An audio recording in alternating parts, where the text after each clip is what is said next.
Subhanallah, subhanallah, walhamdulillah, wa la ilaha illallah, wallahu akbar. Subhanallah, walhamdulillah, wa la ilaha illallah, wallahu akbar. Subhanallah, walhamdulillah, wa la ilaha illallah, wallahu akbar. A'udzubillahi minasyaitanirrajim. Bismillahirrahmanirrahim. Assalamualaikum warahmatullahi wabarakatuh. Max Blue Ceras, Masya Jina, Fairi Nyai, Nur Fahna Jeffrey, Nur Hanah Jeffrey, Ira Hidayati Rainasha, Nur Syazwani Shanib, Nur Jannah Firdaus, Fairi Nyai, Suraya, Fada Yusof, Sumi Salih. Masya Allah. Semua duk bagi salam. Waalaikumsalam warahmatullahi. Ramai yang bagi salam. Assalamualaikum Ustazah. Dan sahabat-sahabat syurga semuanya. Badaria Ismail, Diana Syifa, Dia As. Malam tadi saya mimpi macam musafir jauh lah dengan satu bas. Lepas tu macam musafir tu dengan para follower. Macam tu lah. Lepas tu berhenti semayang. Lepas tu ramai-ramai yang macam-macam lah. Dalam perjalanan tu beratur nak ambil wuduk, beratur nak pergi tandas. Macam lucu pula. Maksudnya pergi tu perjalanan tu dengan orang yang saya tak kenal lah. Okay. Asnirin, Aisyah Alisha, Zahara Ashnia, Kirai Nuroti, Suhaila Samis, Widani Radi, Sobar Ummi, Siti Nur, Nurin Syahidah. Subhanallah. Lagi-lagi sahabat kita yang lain, Ruzina Narzin, saya, NG2235, Subhanallah, Ika 3491, Ika 3491, IG tolong buat sesuatu tim dekat IG. Minta beram, minta susu, orang yang sama. Saya dah jadi macam ni dah. Dia macam dah jadi rutin. Kalau Ustazah tak pesan pun, minta sangat tim. Bila nampak je komen macam tu, terus hide ataupun delete ke. Lepas tu terus block. Minta maaf, terus block. Lepas tu terus hubungi untuk kita bagi bantuan.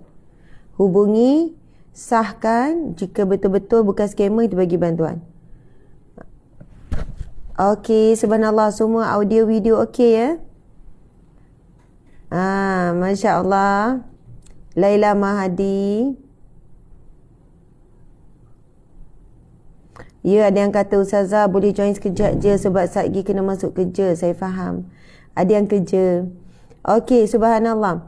Mungkin boleh komen ibu-ibu, hajah-hajah pun. Kan ada yang kata Ustazah makcik-makcik tak erti nak komen. Cuba tulis. Tulis sikit-sikit. Assalamualaikum ke. Okey, melihatkan engagement kita semakin mencabar akhir-akhir ni, saya mengharapkan sahabat-sahabat boleh bantu saya dan kami semua yang sedang bertukar lumus memastikan program kita berjalan. Oh, subhanallah, ada yang mimpi. Nur Harayati Ibtal, saya mimpi dengan Ustazah berjalan dalam salji. Amin, subhanallah. Mudah-mudahan itu gambaran syurga. Amin ya rabbal alamin. Ada daripada Brunei, Hashimawati, Atun Saadah. Anda daripada mana semuanya? Fazila Ali, subhanallah, Mazna Bakar, Emilia Din, Masurina Karina, Badaria Ismail, Hamidah Abu, Norayu Muhammad Noh, MC Ju, Harrison Ahmad, Zalina Osman, Nuriyah Yusof, Mahfuz Aziz, Aisyah Zamri, Laila Mahadi, NFN 84 dari Kelantan, Atikah Bella daripada Negeri Sembilan. Masya Allah, muslimin muslimat yang dirahmati Allah sekalian. Okey, kita ada. Ya, nampak segar pagi ni, sahabat syurga. Ya, alhamdulillah segar, bersemangat. Okey, kita tengok lagi Miss Kedekut. Oh, ada juga ya Miss Kedekut 98. Waalaikumsalam. Dari Perak, Wani 86, Juiza Mawarus Nolela dari Shah Alam. Okey, saya kan nanti kalau dah masuk 1500 di FB, saya akan mula. Sekarang ni 1100, IG dalam 400. Normila, terima kasih TPM AJ. Subhanallah. Pun comel juga, anda pun comel juga. Noriza 69. Sahabat-sahabat pagi-pagi biasanya buat apa ni? Kalau di rumah buat apa pagi-pagi? Pagi-pagi buat apa? Ada yang siram pokok, ada yang uruskan kucing, ada yang uruskan ayam itik ke? Ataupun yelah, anda masak ke, banyak beli ni sarapan. Noriza Syahrudin, Puan Nur Farah, Haslina Zainul, Nur Zida Daud, Zaina Sama Khida Nur, Jamilah binti Abdul Malik, Cik Safiah Ahmad, Niun Ishaq, Norihana, Mat Nur, Fiona, Ina Fadil. Uruskan anak, Risa Suria kata uruskan anak. Bersedia untuk kelas dulu ya. Ya, Assalamualaikum. Saya faham. Ada yang cikgu kena bersedia untuk kelas. Okay, Nursia Nur Zituati. Okay, sahabat-sahabat Khainisa Muhammad Safian, Izuda Ida, Armija Madinah, Nur Hidayah Hasan, Maslina Mokhtar, Kia Hussein Puteri Aisyah, Fazriyanti Adawiyah, Ayah Senyum, Yati Wahab, Roziah Dahalan, Mina, Fidiati Bakhtiar, Krisdianti, ingat Krisdianti tadi. Subhanallah, Allahu Akbar. Okey, sekarang dah dekat dah 1.4, sikit lagi 1.5 kita mula. Terima kasih awal-awal dah bagi star, dah 1600 star. InsyaAllah kita akan manfaatkan. Baru balik dari hantar anak, sekarang tunggu kuliah. Emma Adi kata, terima kasih. Ruzina Marzim, siap kerja rumah. Alhamdulillah, siap kerja rumah. Dah siap dah. Okey, Azalina Nas kata buat sarapan roti bakar je. Anda makan apa? Biasa sarapan. Standby tunggu live Ustazah. Raja Aziz, terima kasih. Farah Adiba, uruskan anak dan get ready dengan kuliah. Saya terima panel Ustazah, memang best. Berbaloi beli is worst. Subhanallah, terima kasih. Bukan worst ya, worth. Kan worst tu bunyi teruk kan. Okey, kita ada Subhanallah, Ibu Firzki Muhammad Fidaus. Dia mendoakan Assalamualaikum dan selamat pagi Ustaz. Semoga pagi dan hari seterusnya kita dimudahkan urusan. Okey, Nur Sharifah Azizah. Okey, semua dah sampai dah 1.5, lebih kurang dan 2000 lebih dah sekarang.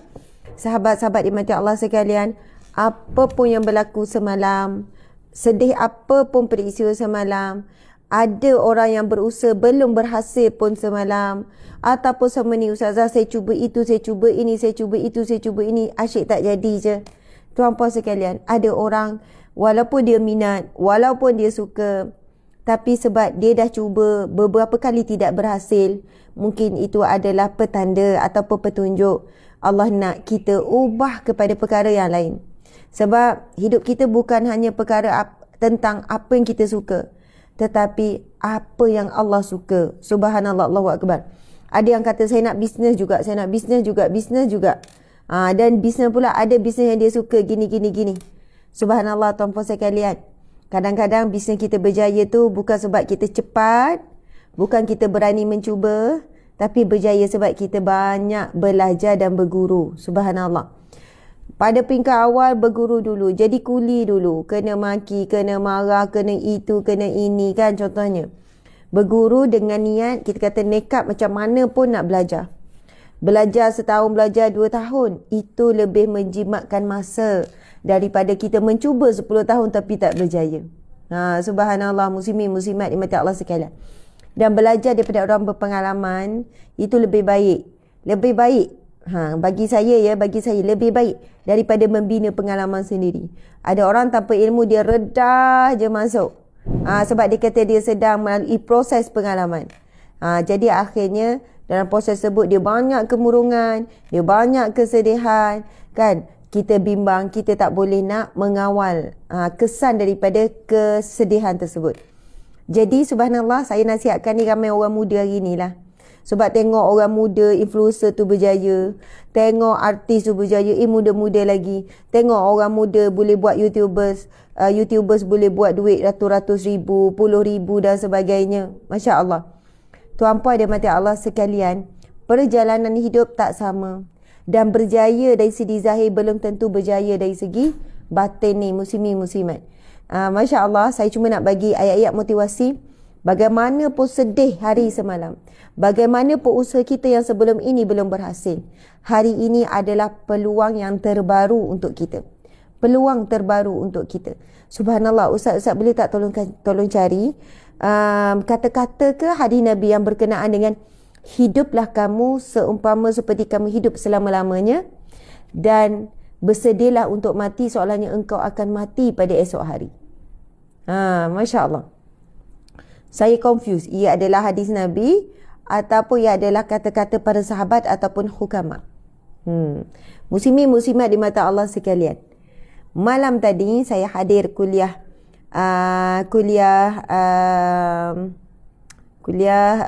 Syekh Muhammad Hafiz, Syekh Muhammad Hafiz, tuan guru kita di Agenda Rami. Subhanallah, seperti biasa adalah ilmu-ilmu yang saya nak kongsikan dengan sahabat.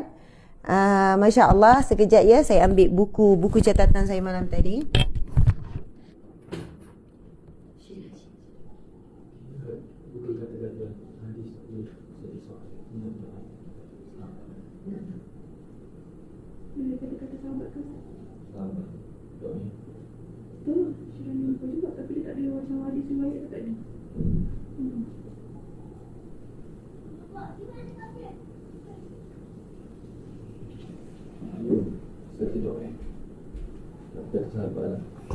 Okey, subhanallah, muslimin muslimat.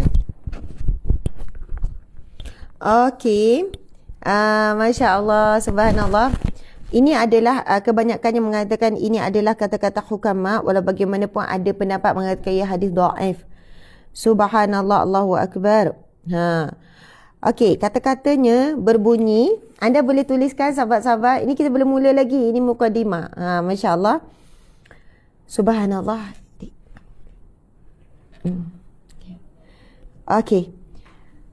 Bismillahirrahmanirrahim. I'mal li dunyaka ka'annaka ta'ishu abada. I'mal li dunyaka ka'annaka ta'ishu abada. Wa'mal li akhiratika ka'annaka tamutu ghada.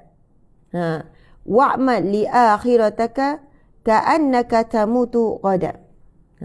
Subhanallah. Okey, tuliskan dalam terjemahan. Berkerjalah untuk duniamu ataupun berusahalah untuk duniamu seakan-akan engkau hidup selamanya. Masya Allah. Dan beramallah untuk akhiratmu seakan-akan engkau akan mati esok. Dan ada juga ayat yang lain, hiduplah ataupun bekerjalah kamu untuk dunia seolah-olah hidup 1000 tahun lagi. Ada yang sebut gitu, seolah-olah kamu hidup 1000 tahun lagi. Ada yang kata seakan-akan engkau akan hidup selama-lamanya. Dan beramallah untuk akhirat. Subhanallah. Beramallah untuk akhiratmu seakan-akan engkau akan mati besok. Cuba tuan-puan puan tuliskan. Saya sebut lagi sekali ya. Ada yang mengatakan ia merupakan hadis yang dhaif. Tetapi pendapat yang paling banyak mengatakan ia adalah kata-kata hukama ataupun ulama yang menyebutkan hiduplah kamu ataupun bekerjalah untuk duniamu, untuk kehidupan di dunia ni, ibarat seperti engkau akan hidup selama-lamanya ataupun engkau akan hidup 1000 tahun lagi. Dan beramallah untuk akhiratmu seakan-akan engkau akan mati esok.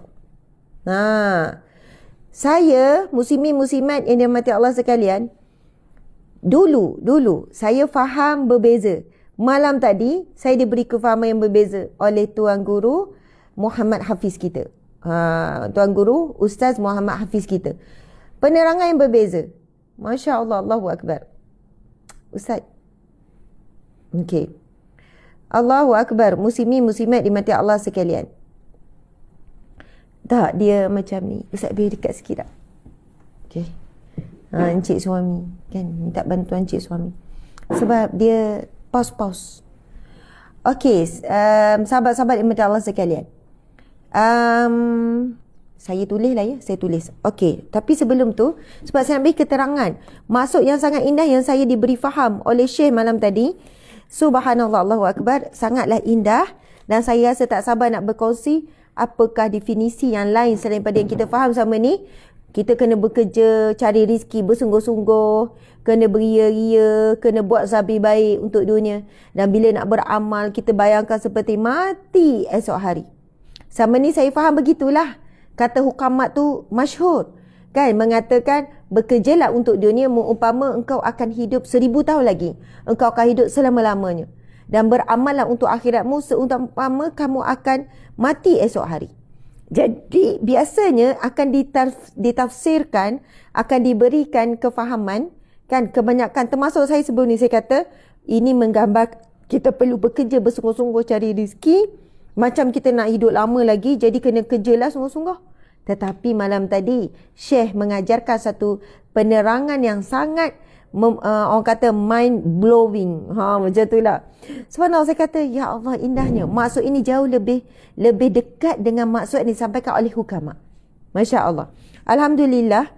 Dan banyak lagi lah ilmu yang saya dapat. Tapi di sana tu line tak ada. Kalau nak buat live tak boleh.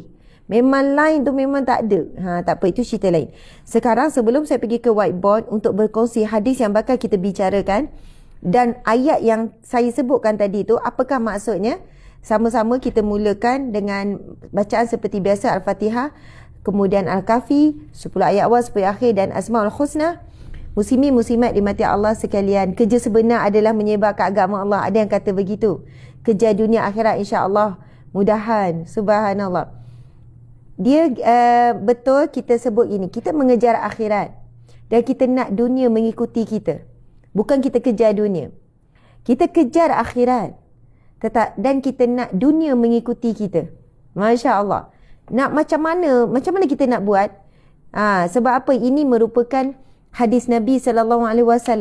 Hadis Nabi berkenaan dengan siapa yang mengejar akhirat ini, maka dunia akan mengikuti, dunia akan mengejar ni. Masya Allah. Di penyidikan itu ada hadis tu. Nanti dia orang bagi tu. Subhanallah. Muslimin muslimat dimati Allah sekalian.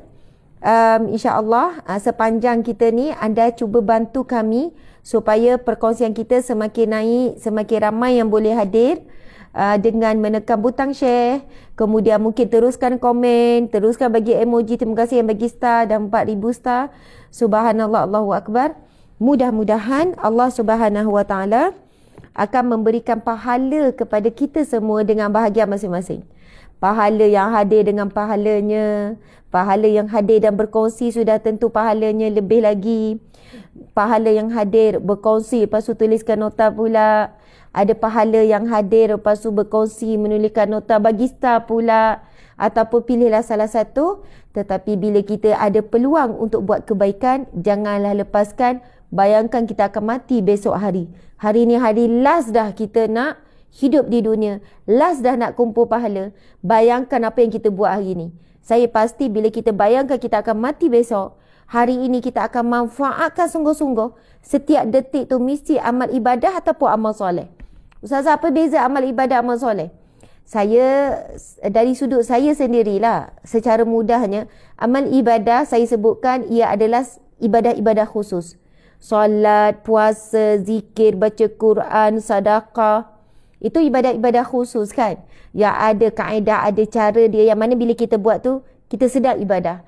Haji, umrah, selawat, bayar zakat kan. Itu adalah ibadah-ibadah. Kita sebut amal ibadah. Walaupun memang sebenarnya yang lain juga ibadah umum. Tapi bila sebut begitu mudah sikit. Amal ibadah ataupun amal soleh. Amal soleh adalah amal kebaikan. Kita masak niat kerana nak redha Allah sebab laksanakan tanggungjawab sebagai isteri. Kita masak, kita kemas rumah. Itu adalah amal soleh, amal kebaikan. Kita siram pokok, pokok tu doakan untuk kita. Pokok tu ucap terima kasih tapi kita tak dengar. Daripada pokok itu keluarnya oksigen. Kita memberikan kebaikan untuk alam, menyumbang kepada alam. Subhanallah. Kemudian kita bagi makan pada kucing pula. Kucing tu jadi saksi esok. Kita ni menjadi asbab kan. Menjadi asbab rezeki kepadanya. Masya Allah. Allahu Akbar. Jadi muslimin muslimat, amal ibadah, amal soleh, kita cuba buat setiap masa. Setiap masa. Ustazah tak boleh kena rehat-rehat, layan tengok TV. Boleh. Boleh. Kita boleh berhibur. Tetapi jadikan hiburan itu umpama seperti garam. Jangan seperti nasi, jangan seperti lauk, tapi seperti garam saja. Kalau kita masak, garam kita letak berapa sudu? Mana ada ustazah, kalau masak sikit, hujung sudu je garam. Kalau terlebih je rosak makanan. Begitulah ibaratnya hiburan, jangan terlebih banyak. Ibarat garam saja. Kalau terlebih, rosak amal ibadah. Rosak amal soleh. Hiburan terlebih, rosaklah kehidupan kita. Subhanallah, Allahu Akbar. Hiburan ibarat garam dalam makanan, sekadar secukup rasa. Kita macam sajalah layan satu drama contoh kan. Drama pula drama yang kita pilih drama yang elok. Tak ada yang melampaui batas. Sehari tengok drama tu 1 jam. Itu je kita kata hiburan kita. Sebab bila tengok tu rasa boleh release kejap. It's okay. Boleh. Masya Allah. Allahu Akbar.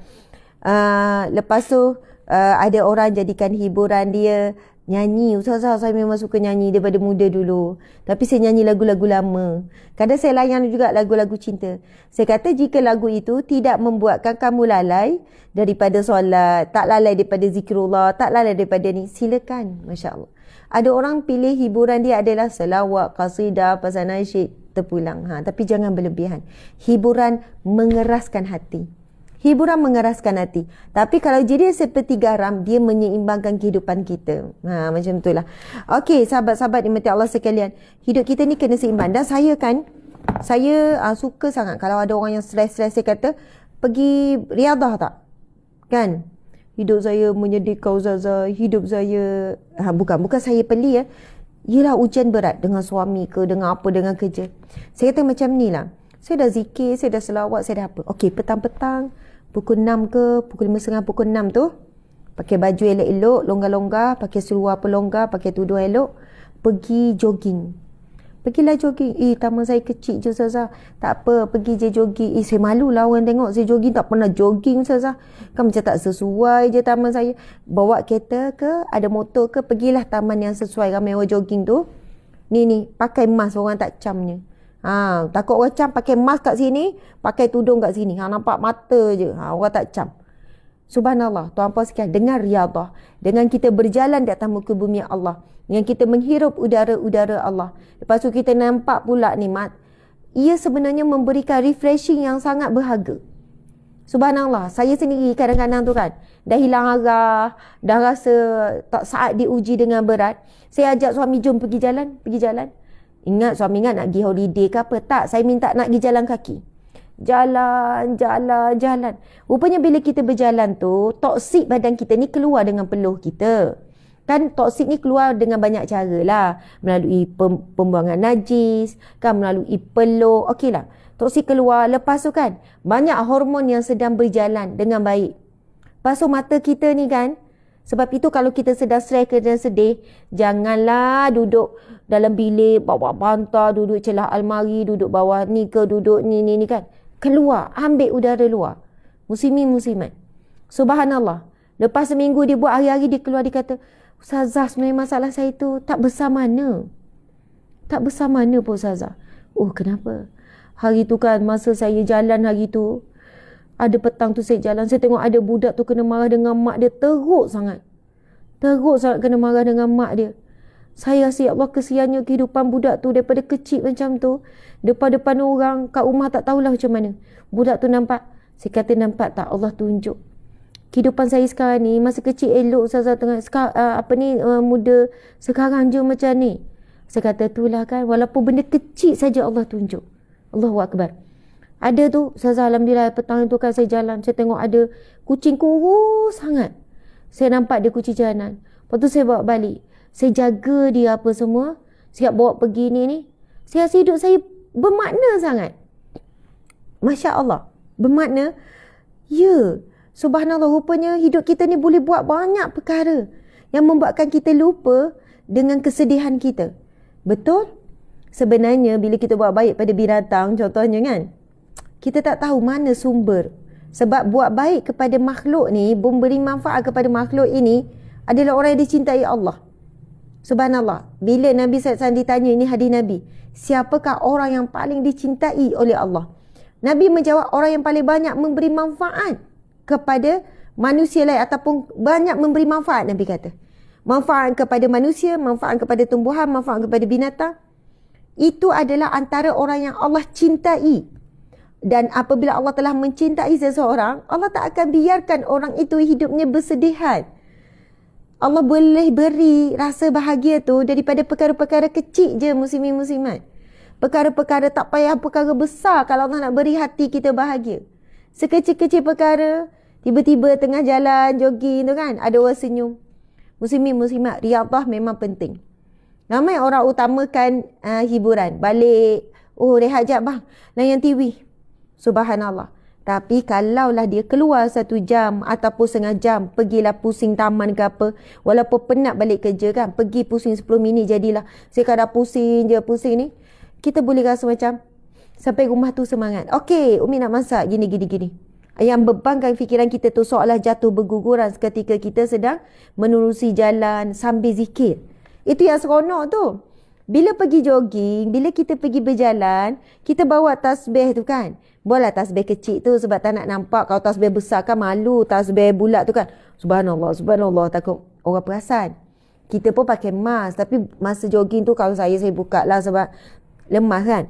Lepas tu sambil tu tengok-tengok boleh habis. Kalau lah setengah jam tu boleh habis. Istighfar tu boleh 500 kali. Selawat boleh 200 kali. Lepas tu zikir ni. Kalau kat rumah nak duduk tercongok tu susah. Tapi sambil tengok alam, subhanallah, subhanallah, subhanallah, subhanallah, subhanallah. Nampak orang okey. Ya, gitu-gitu kan angkat-angkat tangan. Masya Allah. Kena mula tuan persikan. Habis live ni pun boleh. Saya kadang habis kuliah pagi ni, kalau tak ada program yang dekat, ceramah yang dekat, saya memang ajak suami, lepas je habis program, habis kuliah ni, pergi pusing taman dulu. Pusing 1 round, 2 round. Oh, rasa macam semangat. Subhanallah, Allahu Akbar. Okey, muslimin muslimat, sekarang dah 20 minit dah kita berlalu tapi tak mula lagi. Kita akan mulakan sekarang. Alhamdulillah kita dah ada dah 5,200, 5,000 lebih. Terima kasih semua yang hadir. Harap kita istiqamah. Sekarang dah 8,000 lebih yang bagi kasta. Terima kasih. Okey, kita mula ya. A'udzubillahi minasyaitonirrajim. Bismillahirrahmanirrahim. Alhamdulillahi Rabbil Alamin. Ar-Rahmanir-Rahim. Maliki Yawmiddin. Iyyaka na'budu wa iyyaka nasta'in. Ihdinas siratal mustaqim. Siratal ladzina an'amta 'alaihim ghairil maghdubi 'alaihim waladdallin. Amin. Subhanallah. Ada nama satu lagi, minta maaf, Ika 3491 ni. Saya terus buat, minta maaf ya. Ika 3491 sebenarnya kalau staf jaga anda boleh terus blok. Saya tak faham kenapa tim tak blok-blok lagi. Saya dah pesan sebelum ni. Ada yang sama, asyik minta susu, minta beras, sama saja. Saya sampai dah cam. Jadi saya dah minta tim, kali ni Ustazah bertegas sikit dengan tim, tolong buat kerja. Ustazah minta tengok dekat IG, memang selalu nama yang sama. Ustazah dah pesan supaya blok. Dan perkara ni Ustazah dah pesan banyak kali, tapi kenapa tim belum buat? Saya tak nak dah terganggu dengan permintaan-permintaan, minta susu, minta tim untuk anak. Saya dah cakap kita bukan tak nak bantu, tapi banyaknya skamer. Dan saya tak kata Ika 3491 ni skamer, tapi hampir setiap pagi mesti tulisan yang sama. Lepas tu dia terus share. Saya dah minta dengan tim, hubungi Ika 3491 ni untuk kita beri bantuan. Untuk kita ada NGO, kita ada kewangan, hubungi ni. Subhanallah. Lepas tu blok. Saya dah minta tapi saya tak faham kenapa tim tak boleh buat, dan minta maaf ya. Jadi saya tak nak dah. Tadi pun saya dah pesan awal tadi, ada juga yang dah biasa. Kena faham sebab kita kena berhati-hati, duit orang ramai dan kita tak nak orang tertipu, hadir kuliah lepas tu terbuka hati nak bantu orang, lagi-lagi dengar orang paling bermanfaat, terus nampak bagi je tanpa disiasat. Kita NGO kita ada siasatan. Siasatan kita dah terbukti, proven dah. Orang tak boleh nak tipu. Jadi bukan tujuan kita ni nak syak wangsaka orang saja-saja, tetapi ini dunia hari ini, kita perlu berwaspada, perlu berhati-hati dalam memberi. Jadi Ustazah minta tim tolong jangan Ustazah ulang lagi. Mesti ada staff, kita ada 10 unit media, kita ada ramai staff. Tolong jaga di IG, sebab saya tengok komen macam ni banyak di IG. Nampak je, terus saja hubungi, print screen, hubungi dan blog. Okey, saya tak nak dah ulang perkara ni. Dah maaf ya, macam Ustazah tengah marah tim tu. Ustazah bukan marah tapi tegas. Sebab saya dah ulang lebih 10 kali tapi masih lagi ada. Sekarang ni bila saya tekan je komen dia, terus keluar pilihan. Report komen, remove from live, block Ika. So saya terus minta maaf, block Ika 3491. Okey. Simple, hujung jari saja. Jadi saya minta tim tolong berjaga-jaga. Jangan sampai saya nampak lagi sekali. Macam tu. Okey, subhanallah. Kita pelik bila seseorang yang minta hari-hari dengan mesej yang sama. Dia copy paste saja, tak ada ubah. Minta susutin, maksudnya belah ihsan lah, minta belah kasihan susutin. Sebab apa? Untuk anak tu. Kita NGO Sahabat Amal Care, kita akan hubungi, bahkan kalau betul susah kita bantu lebih. Saya sendiri pernah hubungi, komen-komen saya pun hubungi. Rupanya dia suami dia masuk penjara, macam-macam cerita lah. Sampai kita kata apa lagi yang kami boleh bantu. Oh, sewa rumah dah berapa bulan tak bayar, api dah nak kena potong, dah sampai warning air, kita tanggung semua. Maksudnya bila kita tolong betul-betul, sampai bukan hanya beri ikan, kita beri joran. Jadi sebab itu saya bertegar dengan dengan tim, tolong hati-hati. Jangan sebab kuliah yang saya sampaikan, ada orang ambil kesempatan. Sebab ramai orang baik-baik yang hadir kalau dalam ceramah ni.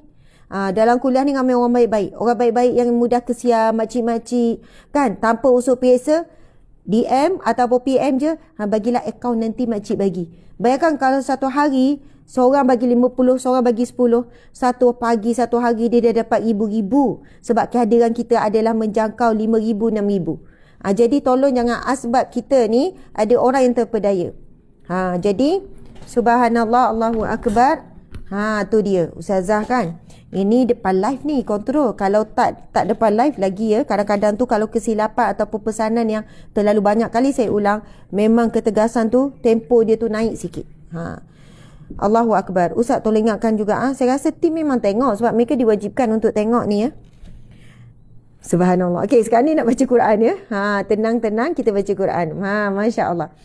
Okey, kita nak baca 10 ayat awal dan 10 ayat akhir Al-Kahfi. Terima kasih semua yang hadir. Oh, semua suka tengok Ustazah. Betul dia orang kata. Betul. Okey, Masya Allah. Dah siasat ke Ika tu scammer? Dia macam ni ya. Ika tu saya dah tengok hampir setiap hari. Dan kita dah hubungi. Sebab tu saya berani cakap macam ni. Kita dah hubungi. Kita boleh, bila kita hubungi tuan-puan sekalian, kita akan minta simple je. Boleh tak kita nak tengok video call anak? Kalau kita minta gambar, banyak scammer, dia boleh Google je gambar. Tapi bila nak buat video call, dia tak nak. Mustahil dia tak boleh nak video call. Mustahil orang tak ada WhatsApp. Instagram boleh video call. Kita kata ada live ni, boleh tunjukkan melalui DM. Maksudnya kan boleh call juga kan. Muslimat. Sebab ini pengalaman kami dah beberapa tahun handle bantuan secara online. Subhanallah. Dan kita nampak komen macam ni, di copy dan sebagainya. Mereka dah ready dah dengan ayat yang sangat pandai jawab, gambar yang sangat pandai. Kita semacam percaya. Tapi bila kita minta, boleh tak untuk last kita nak buat video call, nak tengok anak-anak tu, masa itulah kantoi. Dia tak boleh. Bahkan kita minta alamat untuk pergi ziarah. Pernah kami pergi sungguh, memang tak ada pun. Alamat tu tipu. Sebab dia tahu kita macam ugut lah. Okey, boleh bagi alamat tak? Kita ada tim kita dekat sana.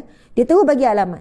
Tapi bila nak pergi, memang tak ada alamat tu. Memang itu adalah satu rekaan. Maksudnya bila pergi kadang rumah orang, macam tu. Jadi Muslimin muslimat, serahkan pada kami.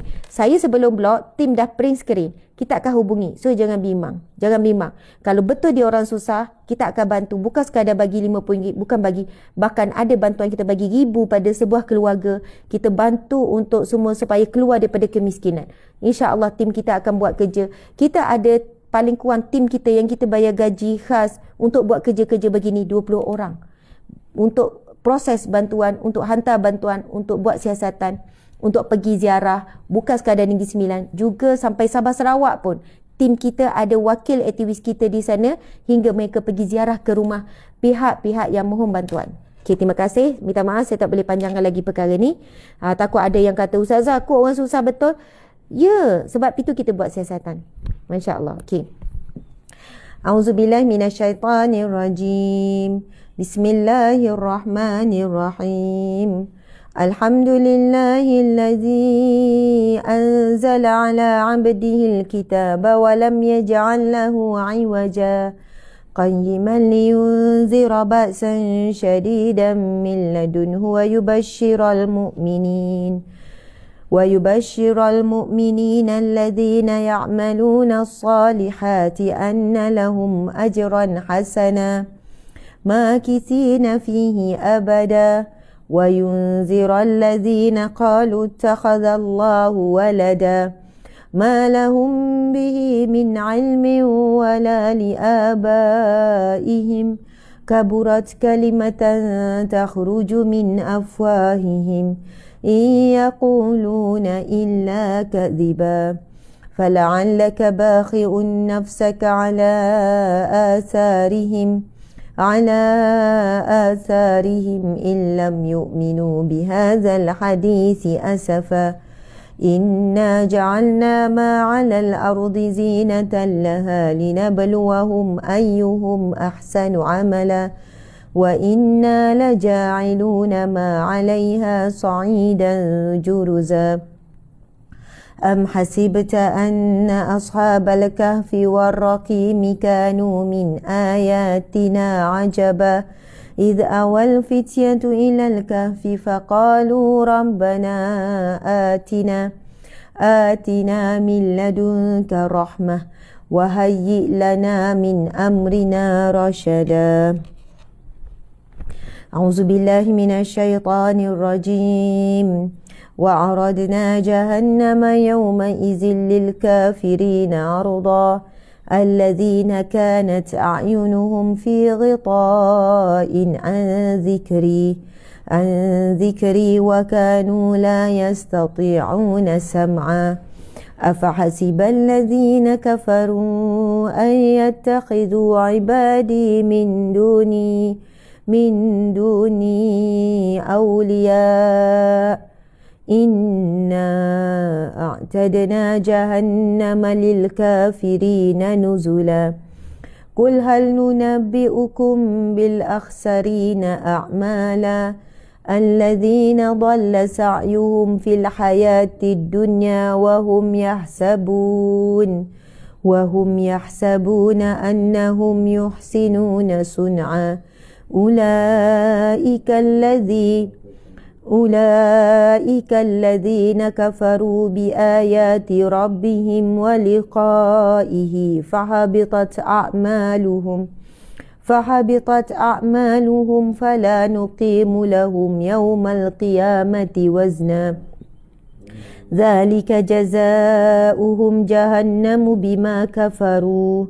بما كفروا واتخذوا آياتي ورسلي هزوا إن الذين آمنوا وعملوا الصالحات كانت لهم جنات الفردوس نزلا خالدين فيها لا يبغون عنها حولا قل لو كان البحر مدادا لكلمات ربي لنفد البحر قبل أن تنفد كلمات ربي ولو جئنا بمثله مددا قل إنما أنا بشر مثلكم يوحى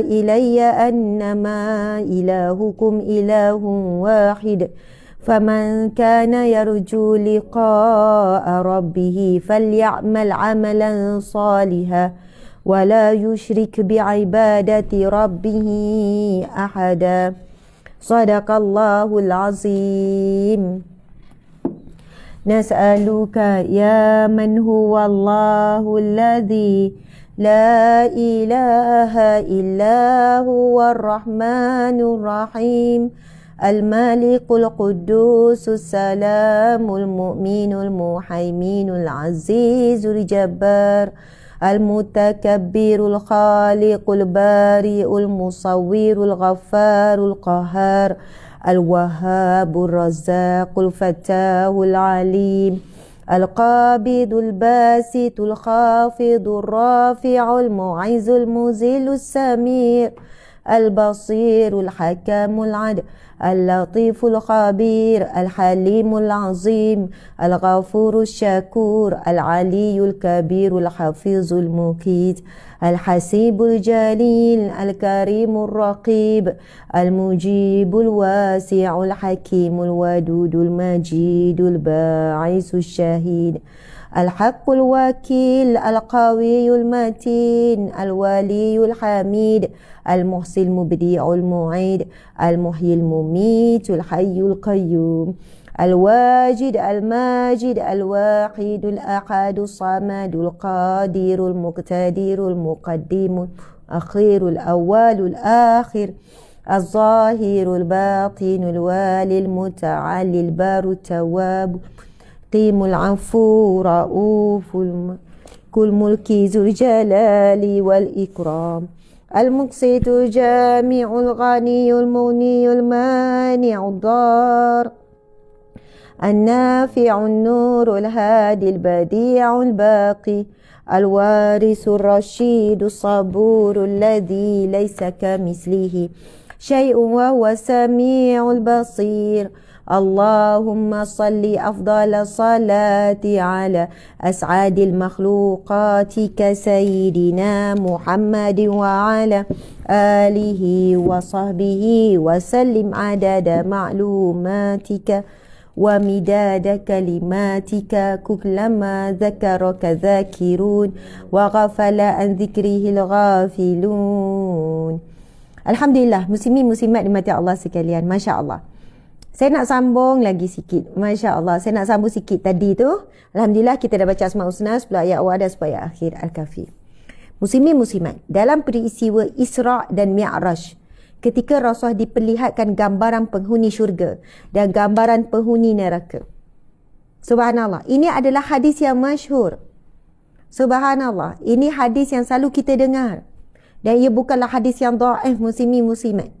Masya Allah. Ketika apabila Nabi balik daripada peristiwa Isra' Mi'raj, kita tahu itu perjalanan yang menakjubkan, yang luar biasa. Yang mana Allah nak kurniakan satu ibadah yang namanya salat, tetapi Allah jemput dalam perjalanan yang indah. Ibadah-ibadah yang lain semuanya melalui perantaraan malaikat Jibril. Ibadah puasa, ibadah zikir, ibadah sedekah, ibadah haji, ibadah umrah. Tetapi bila Allah nak berikan ibadah salat, Allah jemput dalam perjalanan yang sangat menakjubkan dalam satu malam. Dan banyak peristiwa yang telah berlaku kepada Rasulullah pada satu malam. Rasulullah diperjalankan oleh Allah pada malam yang barakah. Firman Allah Subhanahu Wa Taala. Macam mana dah surah tu, Ustaz? Allahu Akbar. Masya Allah. Bismillahirrahmanirrahim. Subhanallazi asra bi'abdihi laylan minal masjidil harami ilal masjidil aqsa allazi barakna hawlahu linuriyahu min ayatihi. Allahu Akbar. Ila akhir ayat. Allah berfirman, subhanallah, Maha suci Allah yang telah memperjalankan hambanya, subhanallah, daripada Masjidil Haram ke Masjidil Aqsa di Palestin. Masya Allah. Saya faham ada ramai yang, Ustazah mohon keluar dulu, dah masuk kerja pukul 8. Saya faham. Tak apa. Nanti tengok balik live ni. Muslimin muslimat dimati Allah sekalian, untuk menerima ibadah salat. Tapi itu bukan yang saya nak fokuskan. Apabila Rasulullah diberikan gambaran ahli syurga dan Rasulullah balik daripada peristiwa Isra' Mi'raj, Rasulullah banyak menyampaikan. Jangan lupa, siapa yang masih lagi ada, kita terus tekan butang share IG dan FB, lebih kurang dalam 5,000. Alhamdulillah, muslimin muslimat. Bukan 5,000, 6,000 lebih. Masya Allah. Sahabat-sahabat yang dirahmati Allah sekalian, betul lah, dah 5,400, 5,500. Alhamdulillah. Masa ni, Rasulullah bila balik daripada Isra Mi'raj, Rasulullah memang akan sampaikan mengikut, bukannya sekaligus Nabi sampaikan, tapi ada waktu-waktunya. Nabi kata, aku diperlihatkan ramainya penghuni syurga di kalangan al-fuqara wal masakin. Di kalangan orang fakir dan miskin. Subhanallah. Muslimin muslimat yang macam saya kan. Tapi nak jelaskan fakir miskin yang macam mana.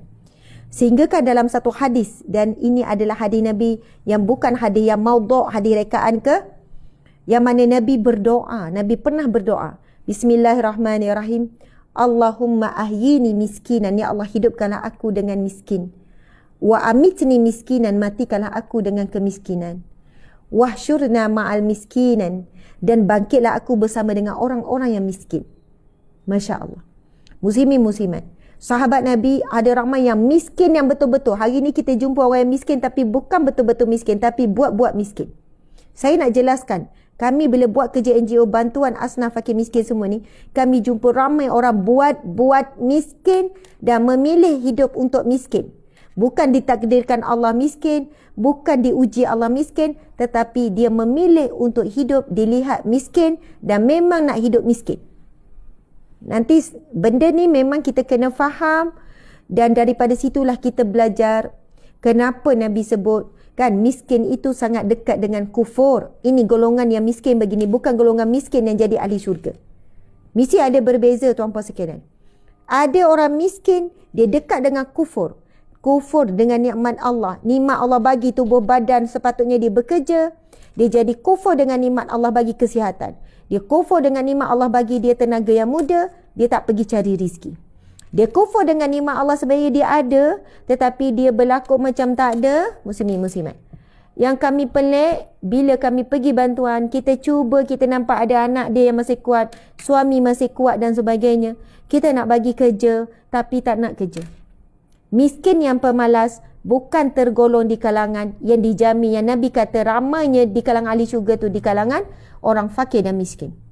Tetapi memang kita ada jumpa orang yang miskin, ayahnya sakit, kerja jual jagung, kerja itu, kerja ini, anak ramai. Kita bantu apa yang patut dan kita nampak hidupnya sangat dhaif.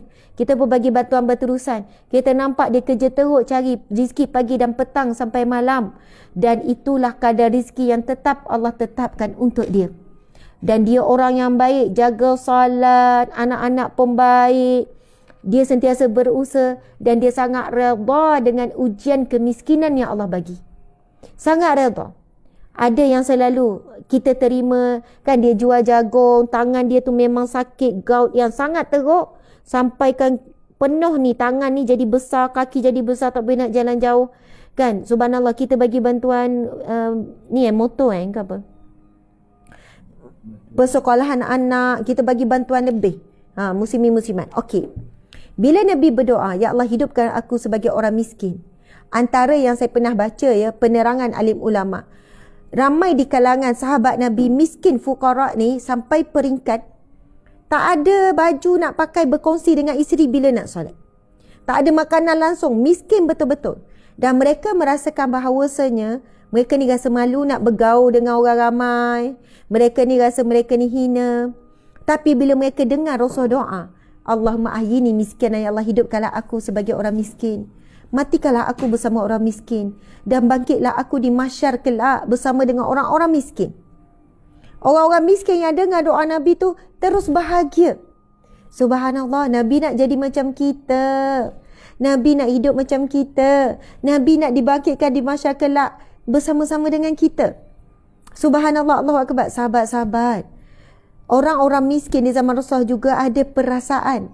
Ada perasaan gap dengan orang-orang kaya ataupun orang-orang berada. Bahkan pernah ya, subhanallah, saya tak ingat macam mana, ada orang yang orang yang miskin, orang yang fakir ni datang jumpa Rasulullah, tak berani nak tenung. Aku malu ya Rasulullah, kenapa? Aku orang miskin. Macam itulah. Subhanallah. Dan bila Nabi kata ramainya di kalangan ahli syurga tu di kalangan al-fuqara wal masakin adalah orang fakir miskin yang soleh. Orang fakir miskin yang soleh ciri-cirinya, dan orang yang fakir miskin yang tidak pernah merungukkan ujian miskin, dan dia juga bukan orang yang malas mencari rizki. Sebab cari rizki hukumnya wajib. Wajib sebenarnya bekerja ni wajib. Bekerja cari rizki ni pahala besar, jihad. Nabi SAW sebut siapa yang keluar berbagi-bagi mencari rizki. Kan, umpama seperti dia menempuh jalan jihad. Daripada pagi sampai petang dia kerja tu seperti dia berjihad. Sebab nak cari rizki yang halal bukan senang, muslimin muslimat.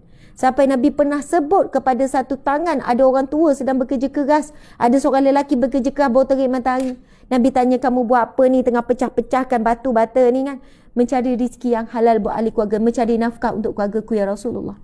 Rasul kata tangan ini, hadha yadun. Tangan inilah tamassahu narun abada. Tidak akan disentuh oleh apa neraka Allah.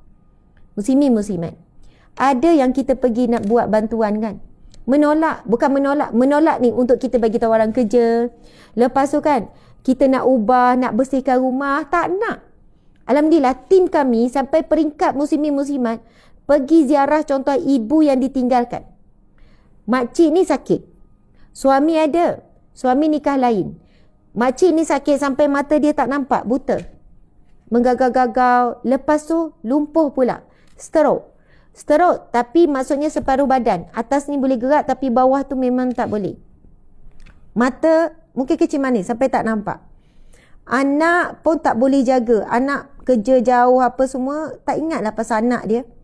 Bila tim kita pergi, najis tahi tu, najis tu bukan najis air kencing, najis besar pun bersepah-sepah, merata-rata.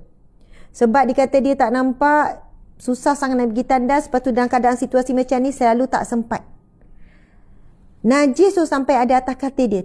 Tim kita ni, saya puji sangat tim, sanggup bersihkan rumah, tukar cadar, tukar tilam, bersih. Kita bagi wheelchair, kita guide dia untuk ni.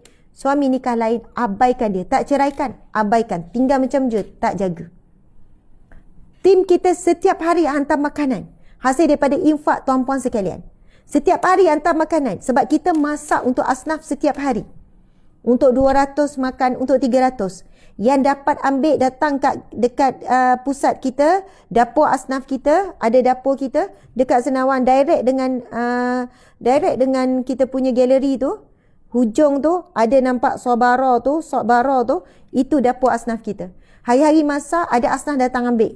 Letak juga dekat gerobok. Ada asnaf yang kita kenal pasti, ibu-ibu yang terbiar, ayah-ayah yang terbiar, anak tak nak jaga, suami tinggalkan, isteri tinggalkan. Kita pergi hantar ke rumah makanan setiap hari, pastikan mereka ada makanan.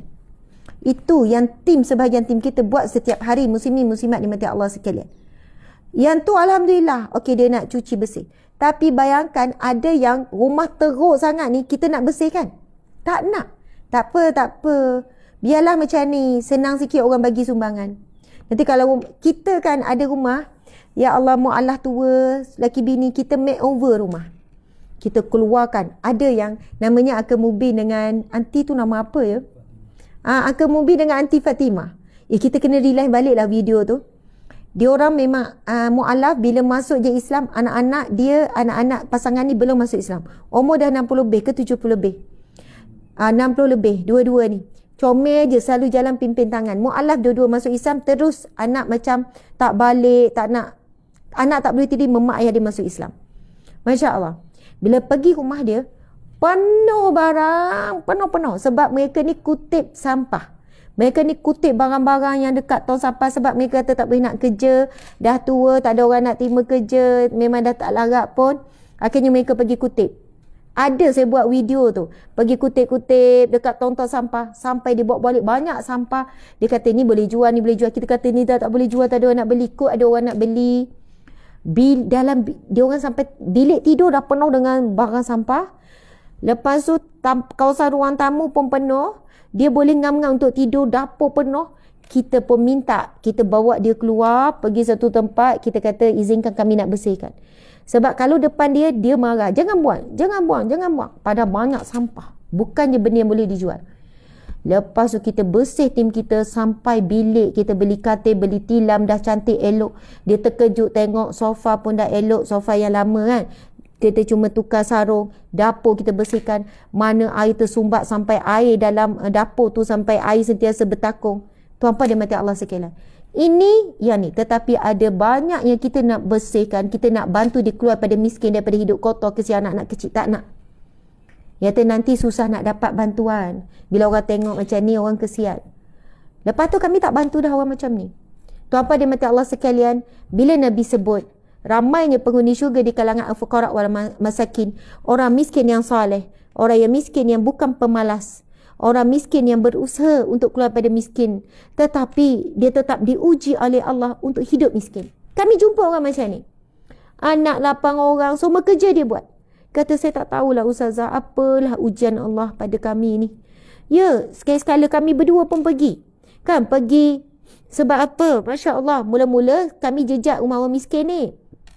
Kita pun, Assalamualaikum, dia kata, Ustazah, saya memang susah. Tapi jiran saya, Ustazah pergi 1, 2, rumah nombor tu, dia lagi susah daripada saya. Ustazah pergi dulu. Saya kata, kenapa kak? Sebab ini pun orang susah. Saya dah tahu dia memang orang susah, rumah flat kan. Dia kata itu hari dia ketuk rumah saya. Dia kata nak pinjam RM10 je nak beli macam beras 1 kilo ke 2 kilo untuk anak-anak. Anak dia 8 orang Ustazah. Ni gini. Saya kata okey. Bila pergi, anak 8 orang. Asalnya kerja kilang elok. Lepas tu accident. Lepas tu dah tak boleh kerja. Dah tempang. Cari kerja apa orang tak nak ambil sebab dah tempang. Kerja jalan perlahan-lahan. Lepas tu kerja jaga pun tak nak. Lepas tu rupanya bila pergi kan, saya Assalamualaikum, dia masa tu cerita ni 2 tahun lepas. Saya bukalah ni, dia kata okey Ustazah gini-gini. Buka peti air kosong, makanan tak ada, anak kecil-kecil tidur apa semua, rumah bersih. Subhanallah. Lepas pada tu kita tolong sampai bagi, tetapi Allah uji sungguh lah. Saya ingat lepas bagi modal untuk dijual tepi jalan, tak lama Ustazah minta maaf, aksiden teruk sampai masuk besi.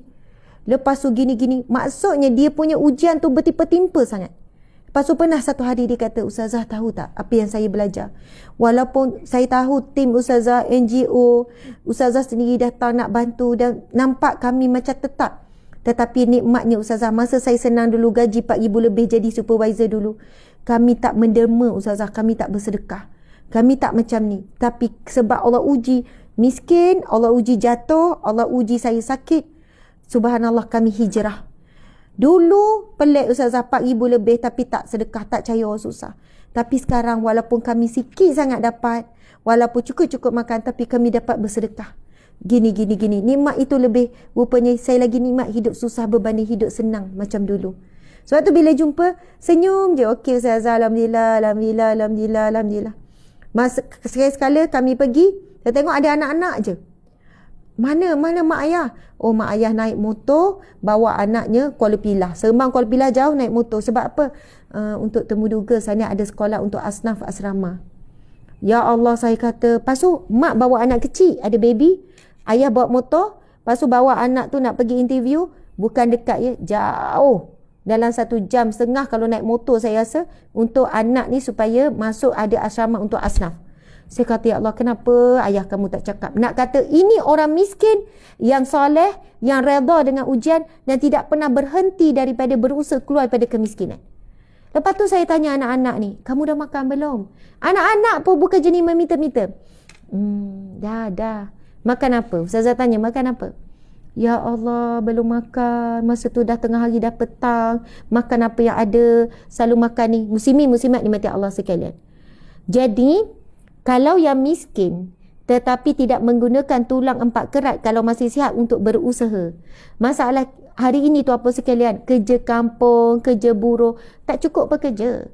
Kami tu nak renovate, saya nak sebut, nak renovate pejabat tu adalah nak renovate. Cari merata. Sampai pergi tempat-tempat ni kan. Oh tak ada, semua orang tengah buat renovate rumah, nak raya orang tak projek-projek tetangga. Subhanallah. Lepas tu kita tawar-tawarkan kepada ni, nak tak kerja, mungkin boleh bantu angkat bata ke pasir ke apa, memilih. Kan? Contohlah, memang ada yang macam tu, muslimin-muslimat. Jadi orang yang miskin, yang sabar dengan kemiskinan, ujian demi ujian, dan dia jaga amal ibadah, dia jaga amal soleh. Maksudnya misi basic tu kena baiklah. Inilah yang disebut oleh hadis Nabi SAW. Ramainya penghuni syurga di kalangan al-fuqara wal masakin, yang sabar, yang redha, yang berusaha keluar daripada miskin, tapi Allah tetap takdirkan hidupnya miskin. Tetapi miskin yang memilih untuk miskin, dan dia memang nak, ini pengalaman kami memang jumpa ramai yang memilih untuk hidup miskin. Kalaulah dia orang ni dah ubah kehidupan, rumah dah bersih, dah cantik, lepas tu dah ada gini-gini, dia kata susah sikit nak dapat bantuan, nanti gini-gini, orang tak belah kasihan. Orang macam ni kami stop. Subhanallah. Sebab di sana ada peringatan Nabi bahawasanya orang yang miskin, kemiskinan, kefakiran itu dekat dengan kekufuran. Dia kufur dengan nikmat Allah yang Allah berikan sehat tubuh badan. Dia kufur dengan nikmat Allah, Allah beri dia masih muda. Dia kufur dengan nikmat Allah yang mana dia sebenarnya ada nikmat, dia menyembunyikan nikmat Allah. Dia nak dia dilihat miskin, supaya dia mudah meminta-minta, dia mudah untuk dapat belas kasihan manusia. Na'udzubillah min zalik. Jadi berhati-hati. Sebab itu dalam kita memberi, kita kena bijak juga muslimin muslimat. Kena bijak. Supaya apa yang kita beri tepat kepada orangnya. Bukan syak wasangka buruk, tetapi berhati-hati. Bahkan, minta maaf ya, saya sebut umum ni. Ada ramai asnaf yang terima zakat. Saya bukan sebut Negeri Sembilan, umum ni. Terima zakat. Tapi bila pihak kita pergi, sebab kita minta list daripada pusat zakat, kita nak pergi ziarah, mungkin boleh bantu lebih. Bila pergi, subhanallah, tak macam asnaf, tapi terima zakat setiap bulan. Tak macam asnaf, dengan rumah, dengan ada kereta, dengan ni. Rupanya dia sebenarnya dulu asnaf, tapi sekarang dah bukan asnaf, tapi mereka ini tidak berlaku jujur, tidak pergi bagi tahu. Sepatutnya kalau dulu asnaf, sekarang dah tak asnaf. Wajib, sebab dah keluar dah berdosa dah ambil duit bantuan tu. Sepatutnya pergi bertemu, kami buka asnaf dah, kami dah boleh keluar daripada kemiskinan, kehidupan kami dah semakin baik. Berilah apa yang kami dapat sama ni 500 ke 700 ke 300 ke ni kepada orang yang betul-betul memerlukan. Kena jujur. Hidup mungkin senang nampak, tetapi hati takkan tenang sebab mengambil bahagian orang lain. Muslimin muslimat dimati Allah sekalian. Minta maaf lah jadi panjang lebar pula sebab kita bermula daripada orang yang meminta-minta tadi tu, ramai tu, subhanallah, Allahu Akbar. Ustazah, saya tergolong di kenal sana dan Ustaz cakapkan ni, Allahu Akbar. Tuan-puan dimati Allah sekalian, tahu tak? Ada, saya jumpa sahabat-sahabat saya ni, orang-orang kenalan saya ni, suami berhenti kerja, isteri berhenti kerja, dia kata, Ustazah, sebab PKP kan. Tapi Ustazah, Allah buka pintu rizki. Dan saya memang percaya sangat, siapa yang berusaha dan berdoa dengan Allah, bertawakal, mesti akan dapat. Allah mesti bagi. Allah tak akan sia-siakan hamba-Nya yang berusaha. Tahu tak Ustazah, kami mula dengan apa? Kami mula dengan, kami beli air mineral, kami jual air mineral. Walaupun untung 20 sen je. Kan beli air mineral yang murah sikit, contoh kan, kami jual air mineral. Daripada tu, sehari dapat sekian-sekian, lepas tu kan terbuka pula kami nak jual. Kami jadi orang tengah je. Kan, kami ambil upah gini-gini. Daripada asal dua-dua dapat bekerja, dua-dua kerja. Lepas tu PKP, dua-dua kena berhenti kerja. Ada anak-anak semua. Kami pun buntu terduduk. Kami tak ada modal apa semua. Bermula dengan beli air mineral, jual air mineral, walaupun untung 20 sen atas satu. Untung 50 sen. Adalah tempat yang mereka jual ni. Kan, subhanallah. Kawasan taman, kawasan orang jogging. Macam tu lah usaha. Lepas tu Allah buka lagi. Allah buka lagi. Sehingga satu peringkat, subhanallah, dikata Ustazah, rezeki kami ada sekarang lebih baik daripada rezeki yang kami kerja makan gaji dulu. Rupanya Allah nak uji je kami masa tu. Bila kehilangan kerja dua-dua, adakah kami terduduk pasrah ataupun kami bangkit tidak menyerah. Masya Allah, Allahu Akbar. Dan bila kami bangkit dan kami lepasi ujian kehilangan tu, walaupun kami terduduk sekejap, kami tidak pasrah. Kami memilih untuk sabar dan bangkit, Ustazah. Dan memang Allah tidak sia-siakan hamba-Nya yang berusaha, berdoa dan menjaga hubungan dengan Allah Subhanahu Wa Taala. Allahu Akbar. Masya Allah, Allahu Akbar. Muslimin muslimat dimati Allah sekalian. Dan saya jumpa banyak sangat orang-orang yang dapat buat pendapatan dengan cara-cara yang mudah, tetapi orang nampak seperti cara tu malu. Tuan-tuan sekalian, kita nak malu apa? Nak malu apa? Nabi Daud kerja sebagai tukang besi. Nabi apa? Jadi kerja tukang rumah. Nabi Nuh kerja tukang buat kapal. Subhanallah. Dan Nabi Muhammad, kerja apa Nabi Muhammad kita? Pengembala kambing. Pengembala kambing. Bukan kambing sendiri, tuan-tuan sekalian. Kerja dengan orang, pengembala kambing. Banyak Nabi kerja pengembala kambing, upah. Para Nabi buat kerja-kerja kampung. Buat kerja-kerja yang bukan terpandang. Ustazah, mungkin zaman tu semua orang kerja macam tu. Tak, ada bangsawan, ada orang kaya. Sudah tentu kalau ada pekerja, ada orang kaya. Para Nabi pun ada. Ya Allah, Nabi Muhammad kerja apa? Ambil upah, pergi meniagakan barang orang dan sebagainya. Masya Allah, Allahu Akbar. Muslimin, muslimat dimati Allah sekalian. Saya kan malam tadi dengan Syekh, Masya Allah, dengan Syekh ini kita dah dekat 8.30. Minta maaf ya, hari ni kita akan baca juga satu hadis Nabi ni. Syekh Tuan Guru malam tadi saya pergi ke Pondok Anjedrami, Madrasah Anjedrami. Kemudian Syekh sebut kisah Sayyidina Umar radhiyallahu anhu.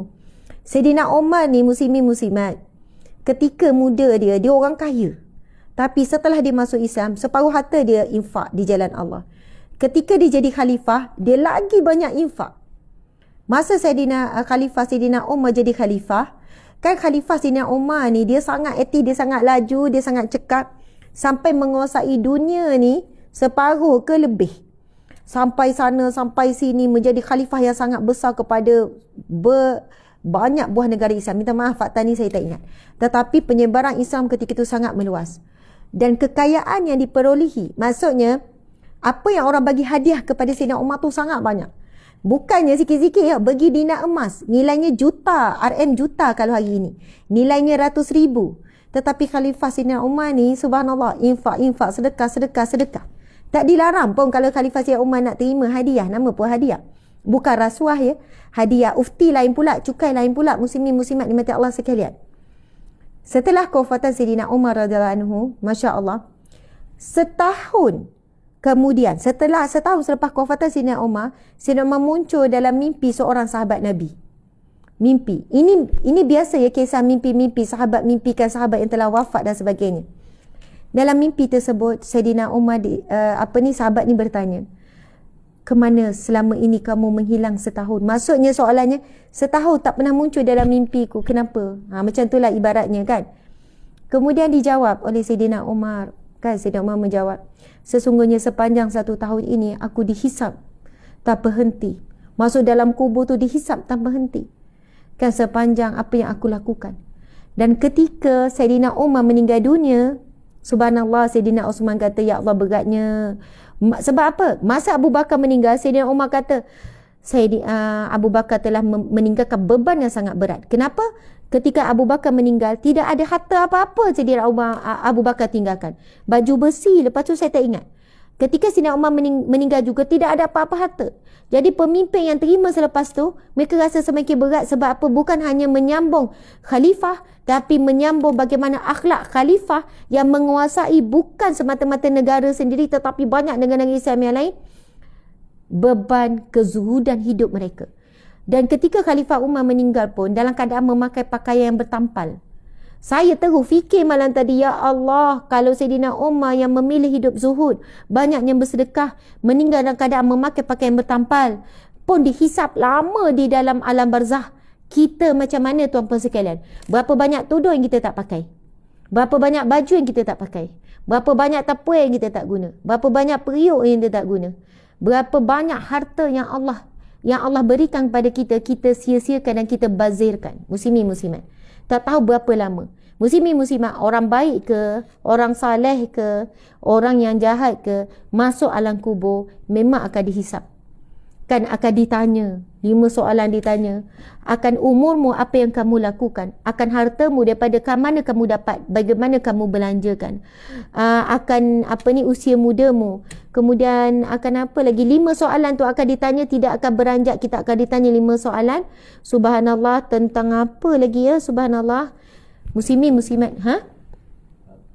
tentang hartamu ya, tadi dah sebut. Ada 5 perkara akan ditanya. Saya bila dengar Allahu Akbar, saya tu on the way balik dengan suami, bang, kita ada staff yang ramai. Kita akan ditanya apa yang kita buat. Adakah kita telah melaksanakan dakwah di kalangan staff? Kita jaga tak dari sudut sekian-sekian? Lepas tu kita ada harta tu, kita ada, ya Allah, kita akan ditanya. Setiap kenderaan akan ditanya, setiap apa yang kita miliki, anak-anak ni, subhanallah, Allahu Akbar. Muslimin muslimat di mata Allah sekalian, saya kan kata tadi tu, yang ada kata-kata hukamat yang sangat masyhur, dan saya dapat penjelasan yang berbeza pada malam tadi daripada Syekh. Ya, selama ni saya juga memahami dalam sudut yang lain, dan sudut lain tu bukan semestinya tak betul. Yang mana ada yang kata ini adalah hadis Nabi, tetapi walaupun hadis Nabi yang mereka mengatakan ia hadis dhaif, Tapi sebagian besar mengatakan ia adalah kata-kata hukama yang menyebutkan tentang apa? Hukama yang menyebutkan hiduplah, berusahalah ataupun bekerjalah untuk duniamu ibarat kamu akan hidup selama 1000 tahun ataupun hidup selama-lamanya, dan mati, dan beramallah untuk akhiratmu seumpama kamu hidup, kamu akan mati besok hari. Selama ini kita faham apa? Saya sendiri faham kita kena bersungguh-sungguh kerja, cari rezeki sungguh-sungguh, kan, berusaha sedaya upaya. Umpama seperti kita akan hidup 1000 tahun, jadi nak kena spare banyak ni supaya umpama seperti kita hidup selama-lamanya, macam tu. Tetapi Syekh Tuan Guru Muhammad Hafiz semalam memberikan kefahaman, itu maksudnya boleh tangguh. Boleh tangguh. Mula saya tak dapat tangkap lagi. Dia kata maksud dia yang nak disampaikan adalah bekerjalah untuk hidup kamu, bekerjalah untuk dunia ibarat kamu hidup 1000 tahun ataupun hidup selama-lamanya.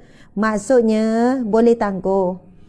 Lepas tu yang kedua pula, dan beramallah untuk akhiratmu umpama kamu akan mati esok hari, tak boleh tangguh. Saya kata okey. Ya tentulah maksud dia. Lepas tu dia buat penjelasan. Maksudnya dia kata hal-hal dunia ni, bekerja ni, benda boleh tangguh. Tak payahlah bersungguh-sungguh sangat. Kalau tak selesai hari ni, esok ada lagi. Kalau hari malam tak qiyamul lail. Ini saya tambahlah. Maksudnya hari ni kita nampak ada ramai yang kerja gila-gila, sungguh-sungguh. Subhanallah, sampai tak ada live. Kerja teruk-teruk sampai tak ada ruang masa untuk solat awal waktu, tak ada masa untuk baca Quran, kerja sungguh-sungguh tak nak. Hidup bekerja untuk dunia ni macam hidup 1000 tahun, maksudnya masa ada lagi. Tak apalah, tak dapat kerja target bulan ni, tahun depan ada, bulan depan ada lagi. Anggap macam tu. Tetapi bila nak beramal untuk akhirat, ibarat hidup hari esok, maksudnya tak boleh tangguh. Kalau niat dah nak pergi masjid, janganlah kata tak apalah esok saya start. Tak, hari ni juga sebab esok dah nak mati. Kalau untuk akhirat, terus bayangkan esok mati. Bayangkan esok mati. Saya bila dapat, Masya Allah, Allahu Akbar, saya dapat. Saya kata, ya Allah. Selama ni saya macam, saya selalu kalau saya sebut kan, kata hukama, bekerjalah, umpama kamu akan hidup 1000 tahun. Dan ini dikatakan hadis doa. Saya akan tafsirkan, kena kerja sungguh-sungguh. Buat ni all out. Kita ni kena gini-gini. Saya kupas dari sudut Islamiknya, macam tu lah kan. Tapi malam tadi saya dapat penjelasan saya berbeza. Saya rasa ini lebih dekat. Maksudnya kalau bab urusan dunia, kita kena letak boleh tangguh. Walaupun maksudnya tak payah nak kejar sangat. Kita ibu-ibu, makcik-makcik, ibu-ibu ni, tak apalah tidur rumah tak kemas, esok boleh kemas. Esok boleh lagi, esok ada lagi nak ngemah. Janganlah sampai, saya dulu ya, saya ada penyakit tu. Awal-awal kahwin sampai memang teruk lah dengan suami marah saya. Saya sebenarnya daripada, saya maksudnya kan ada penyakit ADHD tu kan. ADHD ke penyakit apa? Sebenarnya bukan penyakit sangat. Saya sebenarnya, saya baru ingat, masa saya daripada sekolah menengah, saya jenis yang tak boleh tidur kalau rumah tak kemas. Bayangkan ya, masa tu saya sekolah. Bahkan daripada sekolah rendah saya ada penyakit. Bukan penyakit, saya ada sikap ni. Adik-adik semua dah tidur, mak dah tidur. Saya tak boleh tidur bila rumah tak kemas. Apa yang saya buat, walaupun pukul 12 malam, pukul 1 pagi, 2 pagi, saya kemas rumah senyap-senyap. Jalan tu macam ni lah jalan. Perlahan-lahan jalan. Sebab masa tu rumah kayu. Sebab saya pernah kena tangkap dengan mak saya. Kena tangkap apa? Dengan mak saya. Sebab mak saya tahu saya duduk ngemah tengah malam. Mak saya dengar, mak saya kata, Asma, duduk ngemah apa lagi tu? Tidur esok sekolah. Saya ada masalah, saya tak boleh tidur bila saya terbayang ada tempat yang tak kemas. Sampailah sekolah menengah samalah. Sekarang saya kemas, duduk asrama, tapi saya kena kemas almari saya kena kemas keliling, okey. Sampailah kahwin. Saya ada masalah tu. Sebelum tidur, rumah kena kemas, kena mop, anak kecil-kecil apa semua kena mop, kena kemas, kena clear. Mula-mula suami boleh ikut lagi panggil saya. Lama-lama suami saya kata, cik suami ada depan, kemas lah, nak kemas, saya nak tidur. Padahal saya penat ni, penat kerja siang apa ni. Tapi tetap saya kata, bang, kemas rumah jap, kemas rumah. Saya tak boleh tidur, rumah saya pas, saya tak boleh tidur. Kita ada anak kecil, kita dah tak larat tapi paksa diri. Paksa. Lepas tu jadi bergaduh. Kan tak puas hati, suami tak nak tolong, suami tak nak ni. Kita buat alasan apa? Esok rumah bersih, kita rasa ni. Padahal sebenarnya, okey, dah ada konflik sebab perbezaan. Lama-lama saya kawal diri saya.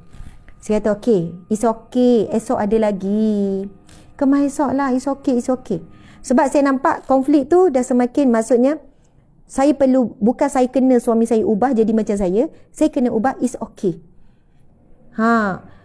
Faham kan? Sampai akak pun penat nampak macam tu. Ya. Sebenarnya saya nak kata, sahabat-sahabat muslimah atau perempuan, tolonglah. Saya rasa, lepas tu saya dah okey. Dah terlebih okey lah pula.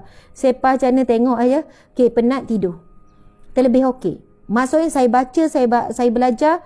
Saya kata, okey, esok ada lagi. Esok tak sempat kemah, lusa ada lagi. Bukan jadi pengotor ya. Bukan jadi penyepah sangat. Tapi sekurang-kurangnya muslimin-muslimat, saya ni jenis yang masa tu nak susun. Okey, sampai pinggang kecil besar-besar. Okey, susunan ni macam nak nyusun semua. Hanger, okey, semua nak susun. Jadi, muslimin-muslimat, hal dunia ni, bab urusan dunia, bab bekerja ke apa, ibarat kita hidup 1000 tahun. Esok ada lagi, lusa ada lagi.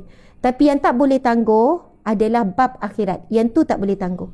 Siapa yang niat nak baca Quran, baca terus. Niat sedekah lalu hari ni. Siapa yang, okey, esok saya nak start, bang, esok saya nak start baca Quran 1 juz sehari. Jangan start besok, hari ni. Kena bayangkan esok kita akan mati. Bahkan esok kita akan mati. Sekarang ni saya sederhana. Saya dah tak ikut lagi, dan saya nasihatkan kepada ibu-ibu yang ada masalah macam ni, tolong kita kena tahu hak badan kita yang perlukan rehat. Sebab bila kita ada sikap begitu, kalau kita kuat, sihat, bertenaga dan tidak menimbulkan konflik dengan pasangan, it's okay. Masalahnya kita timbul konflik, kita tak puas hati bila pasangan tak tolong kita.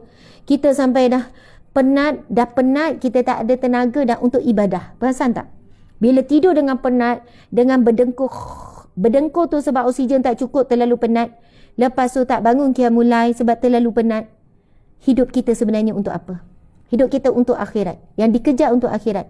Kalau kita terlepas pembahagian dunia. Jadi itu mindset, ilmu yang kita belajar, kita kena ubah. Sebab perkara itu akan membebankan kita, melambatkan perjalanan kita untuk menuju kepada Allah Subhanahu Wa Taala. Allahu Akbar. Muslimin muslimat dimati Allah sekalian. Sebab itu tercela ya orang yang bekerja teruk untuk dunia sehingga dia tercicir akhirat.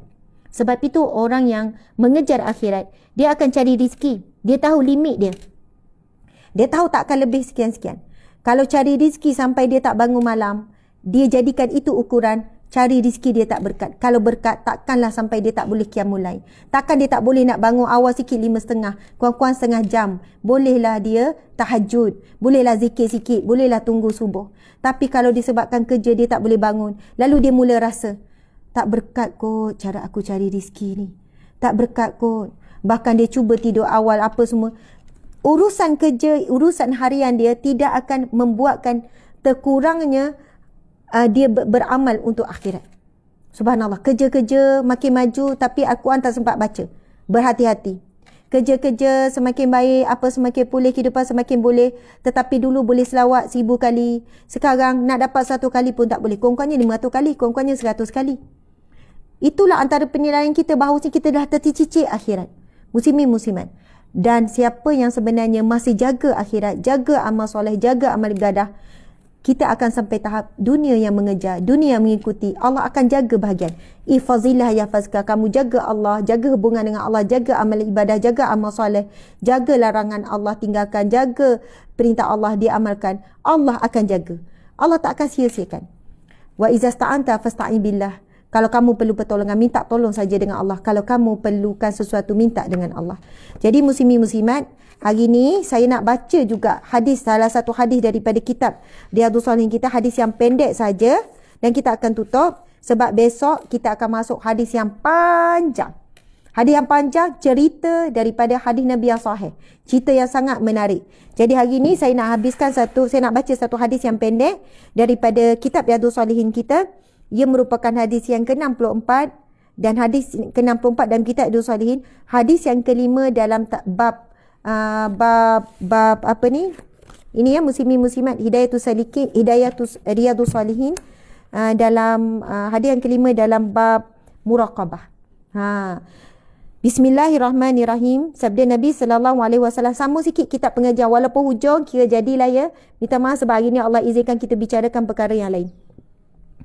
Bismillahirrahmanirrahim. An Abi Hurairah radhiyallahu anhu anin Nabi sallallahu alaihi wasallam qala inna Allah ta'ala yagharu wa ghairatullahi ta'ala ayal mar'u ma harramallahu alaihi muttafaqun alaih.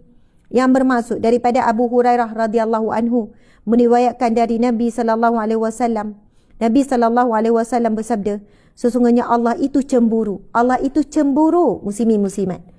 Allah itu cemburu dan kecemburuan. Okey, muslimin muslimat, sabar ya. 2-3 minit lagi kita akan habis. Masya-Allah. Daripada Abu Hurairah radhiyallahu anhu meriwayatkan daripada Nabi, diriwayatkan Nabi sallallahu alaihi wasallam bersabda, sesungguhnya Allah itu cemburu.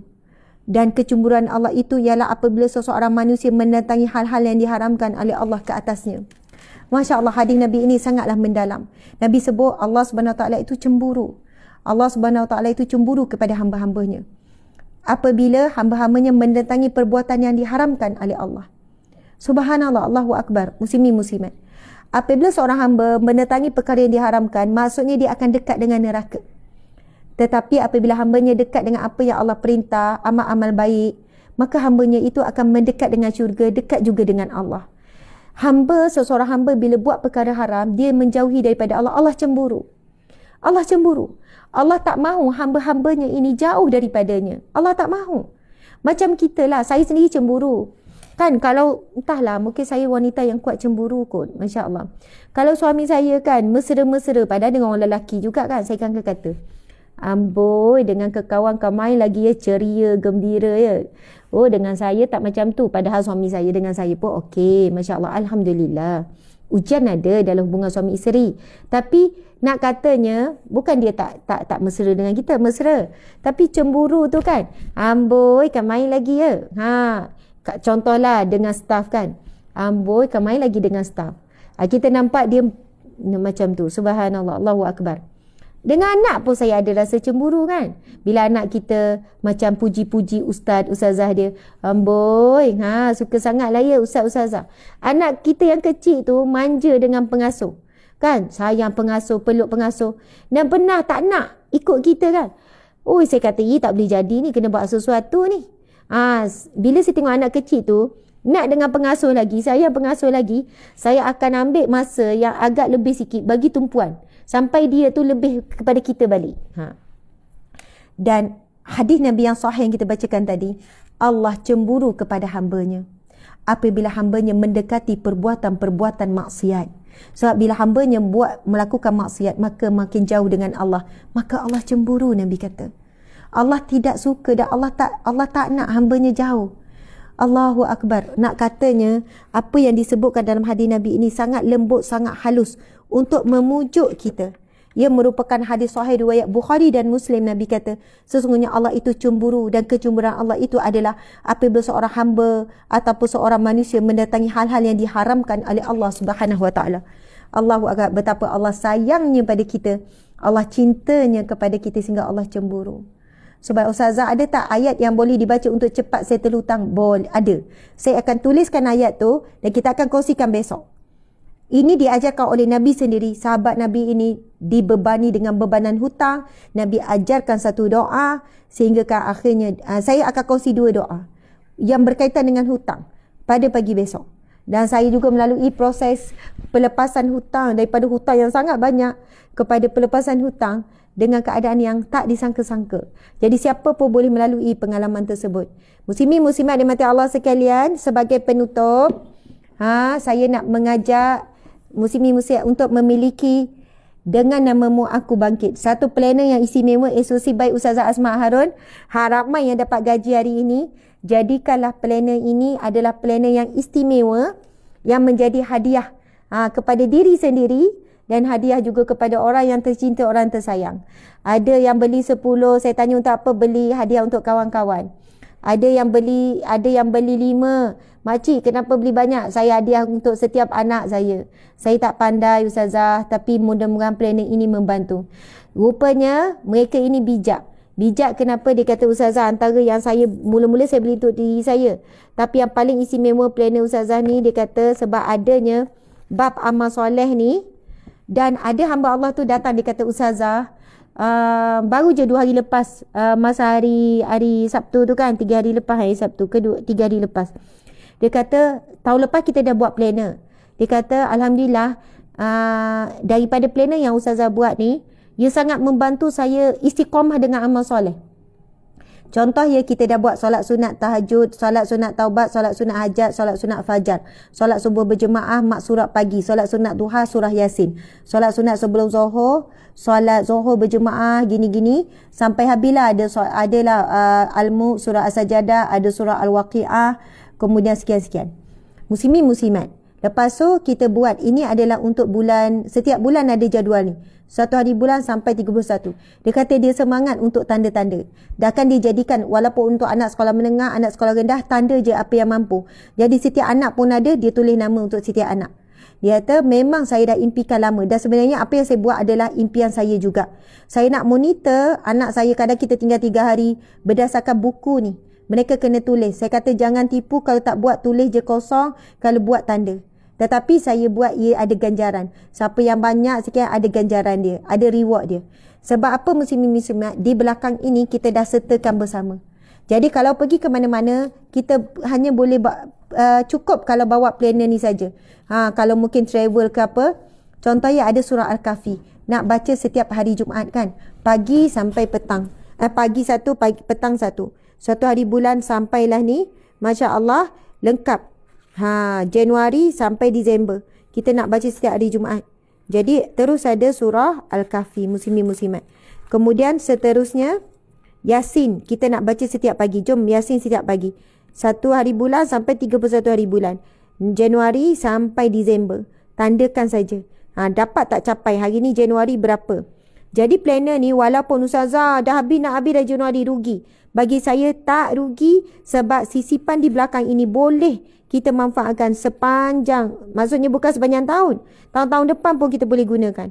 Surah Ar-Rahman, kita target untuk baca setiap hari. Dan terus kita kepilkan sekali surah Ar-Rahman ni. Kemudian kita ada surah Al-Waqi'ah. Kita nak baca pada setiap malam ataupun boleh je baca petang. Ini namanya surah kekayaan. Kita dah pernah pun share sebelum ini kelebihan membaca surah Al-Waqi'ah. Jadi terus ada untuk tanda. Okey, lepas tu kita ada surah Al-Mulk nak baca pada setiap malam. Kemudian ada surah As-Sajadah pun nak baca pada setiap malam. 2 surah ni Nabi takkan tidur melainkan Nabi akan baca 2 surah ini dulu. Subhanallah. Kemudian di belakang ni ada lagi maksurat yang kita sarankan untuk baca pagi dan petang. Terus ada tanda maksurat dengan maksud. Masya Allah. Kemudian tuan-tuan sekalian akan ada slot zikir harian. Contoh ya, zikir tahlil, la ilaha illallah yang kita selalu kongsi tu. La ilaha wahdahu la syarikalah, lahul mulku wa lahul hamdu wa huwa ala kulli syai'in qadir. Kita bawa terus riwayat Bukhari hadis sahih kelebihan membaca zikir ini, yang mana akan diberikan 100 kebaikan, dilindungi daripada 100 keburukan, diberikan pahala ibarat membebaskan 10 orang hamba, dan diberikan perlindungan daripada gangguan syaitan, iblis dan sebagainya. Kita bawa terus matan. Zikir la ilaha illallah, kan, la ilaha illallah mukhlisina lahuddin walau karihal kafirun. Terus ada hadis sahih berkenaan dengan kelebihan membaca zikir ni. Masya Allah. Okey, ada lagi lah zikir-zikir harian yang kita sarankan. Kemudian dengan hadis yang dibawakan, kemudian ada doa harian daripada bangun tidur, doa bangun tidur, nak tidur, doa ketika masuk tandas, doa keluar tandas, ada riwayat-riwayat. Okey, doa selepas azan, doa selepas berwuduk, doa memakai pakaian, kan, doa melihat cermin, doa masuk rumah, doa keluar rumah, doa sebelum makan, doa naik kenderaan. Maksudnya apa doa harian yang mudah yang kita boleh mula amal dan hafal. Jadi muslimin muslimat, begitu juga sebenarnya untuk setiap bulan ada waktu solat, rekod solat awal, tengah, akhir. Kemudian ada catatan untuk kita catat secara ringkas setiap hari. Siap ada tanda untuk puasa, puasa sunat. Ini puasa sunat Isnin dengan Khamis. Kemudian ada tanda macam bulan ni. Mana tanda macam bulan? Dia ada tanda ni dan tanda bulan sekali. Mana Ustaz ya? Kenapa tak ada ni? Ni. Ini tanda ni dah ada bulan sekali. Ini adalah pertengahan bulan bulan Islam 13, 14, 15 iaitu puasa hari putih kita panggil. Lepas tu kalau nak buat catatan yang panjang pun ada. Hari Ahad panjang kita sediakan ruang. Lepas tu kita ada setiap sisipan ni kita ada untuk nota, siapa bawa kuliah ke nak tulis nota. Lepas tu mesti ada perkongsian doa. Doa agar menjadi hambanya yang sentiasa bersyukur. Okey. Contoh setiap bulan tu kan mesti ada doa selingan.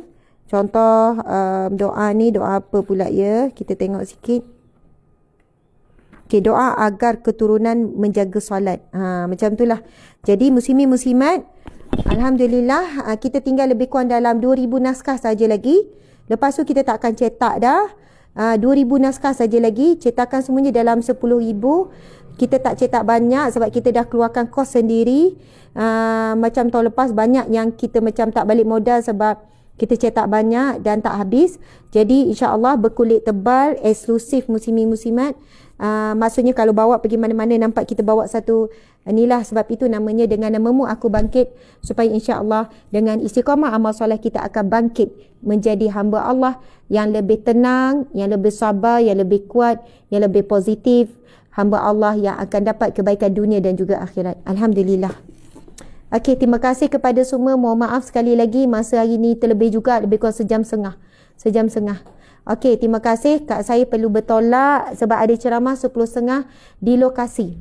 Sehingga bertemu lagi, kita tangguhkan kuliah kita dengan tasbih kafarah dan surah Wal-Asr. Bismillahirrahmanirrahim.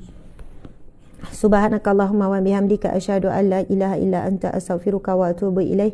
Bismillahirrahmanirrahim. Al-asr innal insana lafi khusr illa allazina amanu wa amilus solihat wa tawasaw bil haqqi wa tawasaw bis sabr. Sadaqallahul azim.